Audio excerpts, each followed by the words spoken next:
Hello everybody and welcome back, but today we're talking PSVR2 news. It's been a couple of days since the last installment of this series and a couple of things have happened that you'll probably want to be caught up on, so that's what I'm here today to do. Before we get into this, only 25% you actually sub to the channel, so please feel free to do so, and thank you to our patrons and members who are all on screen right now. With that being said, let's get into our first story, which is that Crave, a recently released PSVR2 game that we covered on the channel, has actually got its first update already. On the 11th, a new map was added to the game called Mosslam, which is a moss-covered cave, along with a couple of fixes for PSVR2, including collision and accidentally falling out of the caves, which I myself never ran into, but I'm assuming somebody has since it has been fixed. Apparently the new cave map is pretty damn good. I haven't jumped in myself, but I will be doing that at some point in my own time, but it's great to see that they're already updating it. Next up, a new PSVR2 game was announced. This one I can't say I'm the most excited to play, really. It's called Hide the Corpse, which basically means you have to hide a dead body in one of 6 stages during a 4-minute window. So you need to put it somewhere and close it and make it hidden, basically.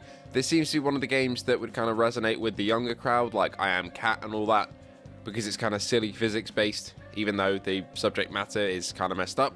But ultimately for me, I'm not too excited for this one. It's fine. But that's coming August 18th, so next month.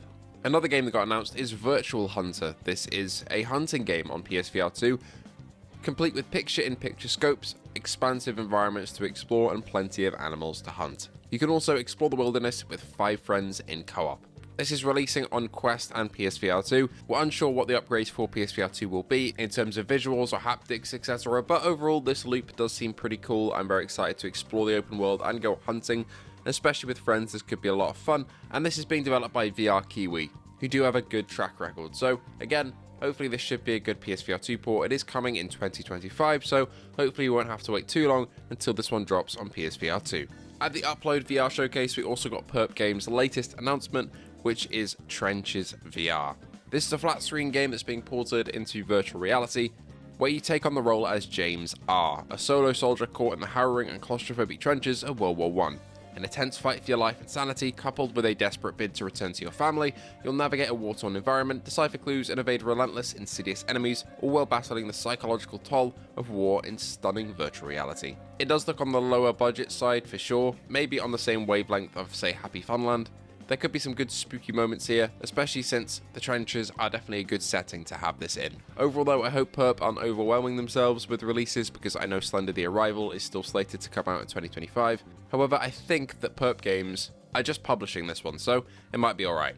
The dev did a little AMA on Reddit, and they elaborated on a couple of details, including that the monsters in the game can actually hear your voice using the microphone, a bit like the zombies can in Saints and Sinners if you turn on that setting. So that's quite a cool, neat feature that shows that they're being a bit ambitious with this one, which is great to see. Mega Man style shooter System Critical 3 is also releasing soon for PSVR2, as we got a launch trailer 3 days ago, and I'm not quite sure why it was a launch trailer because it hasn't launched yet, but it is available to wishlist. I did play the second one of these back when it launched on PSVR2. It ran really well and was quite sharp, but ultimately it's a low budget solo dev shooter, so you've got to kind of realize and know that before you get into it. But ultimately it was quite fun, and it does have a platinum if you're into that sort of thing. The 2025 Rolling Stone Gaming Awards also happened, and the best VR game at that award show was Hitman for PSVR2. Hitman was just fantastic. It definitely deserves this one. Probably the most complete and expansive VR game of this year, and I desperately need to play more of it as soon as I can, as soon as this bloody heat goes away as well. But I do have a hunch that this version of Hitman will be making its way to PC soon as well at some point. So for you PC VR players, I would not be surprised if they make this the version that's on PC instead of the current one at some point in time. Apparently Bridge Constructor Studio is also coming out on the 17th of July. This one has been on the PS Store for a while on wishlist, but now it's finally got a release date. And it just seems to be one of those Polybridge style games, but in virtual reality, which I think is really cool. Ultimately, I've just been a bit busy and haven't got in touch with the devs for this one, but I'll try at some point to do so, as this is quite a neat idea for a VR game, and I know a couple of people are pretty excited about it. Next up, Exocars finally got its force feedback support for Logitech. For me, I'm waiting till Thrustmaster gets its force feedback because I use a T300 RS, but for you Logitech wheel users, you'll now have force feedback, finally. For me, a racing game isn't really worth it without force feedback. It just doesn't feel right. You get no input back from the wheel in terms of what you're doing, how much grip you have, and ultimately it's a must-have for that sort of thing. So I'm going to wait out until Thrustmaster gets support before I dive back in. But again, for all you Logitech users, there you go. The developer for a VR game, Plastic Battlegrounds, also mentioned that they're looking at a PSVR2 port for the game. This basically just looks like Toy Soldiers VR, a game that would transport you back to your childhood with all the plastic army men. And while not the highest fidelity thing I've ever seen in my life, I can see myself spending some time in this sandbox for sure. On Steam as well, it's only about $10. And being able to be an army man in virtual reality in first person with all the weapons that I used to have as a kid that they were holding, I think that's going to be really surreal. And I believe you can either view the battle from above or take part in it yourself down below. So that is a really neat idea. A bit like Out of Ammo, if you ever played that back on the PSVR 1 or PC VR, you were able to watch from above and have that strategic view or go down and be a soldier. So I'm glad to see that's returning with Plastic Battlegrounds. I'll definitely be looking out for that one. VR Vrider SBK has finally got its visual update. For all you who are disappointed that the game came out looking really aliasy and blurry, that has now been sorted. So apparently now they've implemented dynamic foveated rendering, so wherever you look, the visuals will be sharper. They've actually implemented higher anti-aliasing as well, so they shouldn't be shimmering all over the place in the middle to far distance anymore.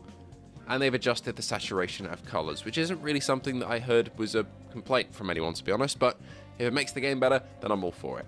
Even though I spoke to the devs before launch, and they were planning to give out keys, I honestly don't know if they know how to give out keys, because they never did. So I'm assuming I'm never really going to get my hands on this one. At some point I might pick it up and cover it on the channel, but ultimately I'm not sure about that one. So if there are any creators that you know that already have the game, then maybe go and check them for some updated impressions. Lastly, for our news for today, Gorn 2 launched out of nowhere yesterday for PSVR 2.